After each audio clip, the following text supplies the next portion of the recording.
Hi, hello, welcome back to movie whisperers Telugu YouTube channel. మంచి మంచి movies and web series కావాలి అంటే వెంటనే ఈ ఛానల్ని సబ్స్క్రైబ్ చేసుకోండి. ఈరోజు ఒక హాలీవుడ్ మూవీతో మీ ముందుకి వచ్చేసాం. ఇది నార్మల్ మూవీ కాదు. ఈ మూవీని అమెరికాలో అండ్ ఇండియాలో బ్యాన్ చేశారు. అండ్ ఈ మూవీకి ఆస్కర్ కూడా వచ్చింది. ఆ మూవీ నేమే ది ఎగ్జార్సిస్ట్. ఇది 1973లో రిలీజ్ అయింది. మూవీలో సీన్ ఓపెన్ చేస్తే కొంతమంది ఒక పురాతన వస్తువు కోసం తవ్వుతూ ఉంటారు. అప్పుడు ఒక పిల్లవాడొచ్చి తనకి బేస్మెంట్ దగ్గర ఏదో పీస్ దొరికింది అని చెప్తాడు. సరే అదేంటో చూద్దామని చెప్పి అందరూ వెళ్తారు.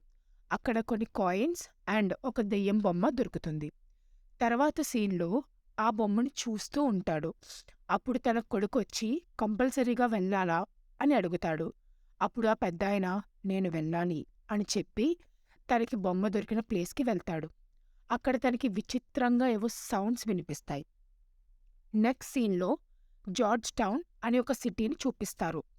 ఇక్కడ ఒక అమ్మాయి, తననందరూ మిసెస్ మెక్నీల్ అని పిలుస్తారు.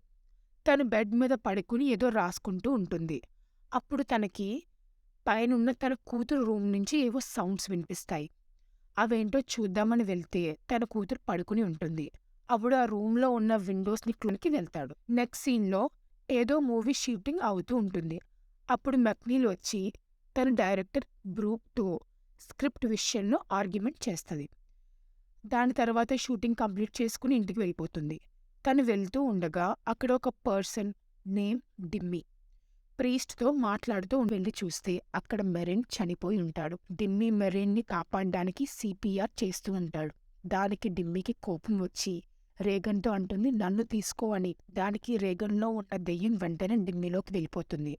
అప్పుడు డిమ్మీ వెంటనే విండోని బ్రేక్ చేసుకుని బిల్డింగ్ మీద నుంచి దూకి చనిపోతాడు. ఆ నెక్స్ట్ సీన్లో మెక్లేన్ అండ్ రేగన్ యూరోప్కి వెళ్ళడం స్టార్ట్ అవుతారు. అప్పుడు డిమ్మీ కొలీగ్ వస్తుంది. తనకి బాయ్ చెప్పి వెళ్ళిపోతారు. ఇదండి స్టోరీ.